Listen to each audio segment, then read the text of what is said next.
បាទជំរាបសួរបងប្អូនថ្ងៃនេះខ្ញុំបាទគ្រូអសុបរានជ័យតិតសូមចែករំលែករុក្ខជាតិមួយទៀតហើយដែលខ្ញុំមកជើងភ្នំជ្រាវនេះបងប្អូនហើយរុក្ខជាតិនេះផងដែរពាក់ព័ន្ធនឹងអសុបរានខ្មែរយើងខ្ញុំបាទលើកយកមកបញ្ញាក្អែកដើមម្រិញបងប្អូនហើយពាក់ព័ន្ធនឹងអសុបរានខ្មែរយើងកបនឹងជំងឺគិសគ្រប់មុខគិសខ្យល់គិសភ្លើងគិសថ្មគិសអីចឹងបងប្អូនហើយដើម្បីកុំឲ្យខាតពេលវេលាយូរសូមបងប្អូនទៅទស្សនាវីដេអូរបស់ខ្ញុំបាទដូចតទៅសូមអញ្ជើញបងប្អូនបាទបងប្អូនថ្ងៃនេះខ្ញុំមកជើងភ្នំជ្រាវបងប្អូនហើយជើងភ្នំជ្រាវនេះសម្បូរទៅថ្នាំឱសថបុរាណខ្មែរយើងច្រើនណាបងប្អូនហើយបងប្អូនមើលហ្នឹងគឺបញ្ញាក្អែកដើមម្រិញបងប្អូនហើយពាក់ព័ន្ធនឹងឱសថបុរាណខ្មែរយើងត្រូវសម្រាប់ទៅត្រូវគិសបងប្អូនណាគិសទឹកគិសភ្លើងគិសខ្យល់បងប្អូនបើសិនបងប្អូនយកបញ្ញាក្អែកដើមម្រិញនេះយកទៅប្រើប្រាស់ហើយបងប្អូនយកទៅប្រើទៅបងប្អូនហាលឲ្យស្ងួតហើយធ្វើអនាម័យស្អាតលាងទឹកឲ្យស្អាតចឹងណាបងប្អូនយកទៅប្រើហើយកបជំងឺដូចខ្ញុំនិយាយចឹងគិសទឹកគិសភ្លើងគិសខ្យល់និងគិសថ្មបងប្អូនក៏ត្រូវដែរបងប្អូនណាហើយដាក់25ក្រាមទៅ30ក្រាមបានហើយឱសថនេះគេតមដាំឆ្នាំងដែកបងប្អូនហើយគេដាំតែឆ្នាំងដីទេកាលណាដាំឆ្នាំងដែកវាអត់សូវមានប្រសិទ្ធភាពព្រោះយើងប្រគុំធាតុឆ្នាំងដីវាមានធាតុដីពួកអីរុក្ខជាតិនេះវាខ្វះធាតុដីបើយើងយកទៅប្រើទៅវាអត់សមប្រកបទេកាលណាយើងដាក់ដាំឆ្នាំងដីវាសមប្រកបប្រកែរុក្ខជាតិនេះសម្រាប់គិសហើយនឹងមួយបងប្អូនណាមួយទៀតបងប្អូនប្រើទៅលើម្រិញយើងកាលពីដើមវាមានសម្បូរកើតម្រិញណាបងប្អូនប៉ុន្តែឥឡូវវាមិនសូវកើតម្រិញទេដោយសារសម័យកាលវាឆ្លងកាត់ដោយមនុស្សចេះដឹងនៅអនាម័យខ្ពង់ខ្ពស់អនាម័យល្អប្រសើរទៅវាអត់សូវកើតពីដើមកើតម្រិញហ្នឹងម្រិញកកម្រិញអីចឹងណាបងប្អូនអាហ្នឹងគេដាក់ឆ្នាំងដាំទៅដល់ឆ្នាំងដីដែរបងប្អូនណាដាក់20ទៅ30ក្រាមដូចគ្នាចឹងហ្នឹងកើតម្រិញហើយម្រិញបងប្អូនត្រូវចាំថាបើសិនជាបងប្អូនទៅសួរសុខទុក្ខអ្នកម្រិញកើតម្រិញវាឆ្លងពេលបងប្អូននៅលើខ្យល់អត់អីទេឧទាហរណ៍ថាបងប្អូនដាក់ចង្ហាន់សម្រាប់អ្នកជំងឺកុំនៅក្រោមខ្យល់ហ្នឹងវាអាចឆ្លង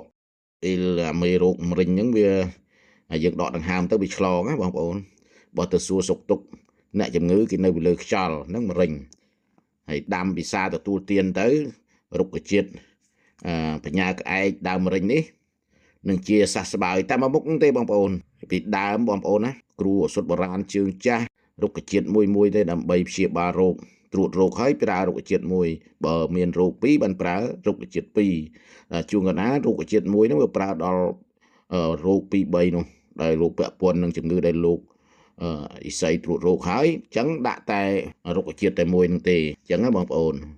ដល់សម័យក្រោយៗមកគេផ្សំច្រើនមុខចំនួនប្រទេសយើងនៅមហាអាណាចក្រកម្ពុជាបងប្អូន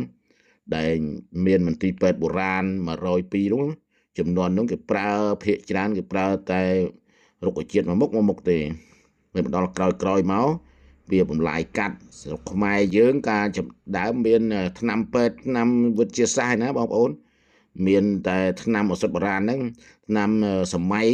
ទៅចូលឆ្នាំ1951ទេដែលតែ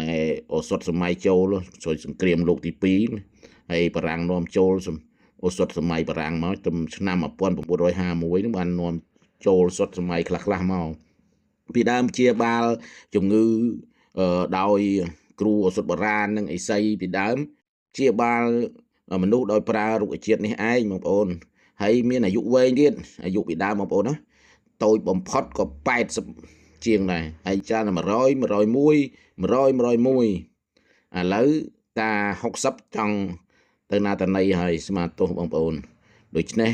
យើងទៅប្រើធម្មជាតិចេះរស់នៅនឹងធម្មជាតិធ្វើកំសាន្តនៅធម្មជាតិដូចជាជើងភ្នំមាត់សមុទ្រអញ្ចឹងទៅធ្វើឲ្យយើងអាយុវែងធម្មជាតិឲ្យដង្ហើមយើងបរិសុទ្ធបងប្អូនហើយបើសិនជាបងប្អូនមើលឃើញថាមានប្រយោជន៍ស្ដាប់ទៅថាមានប្រយោជន៍បងប្អូនជួយ like ជួយ share ឲ្យលោកគ្រូបានអ្នកមួយផងបងប្អូនហើយថ្ងៃក្រោយលោកគ្រូដើររុក្ខជាតិពិសេស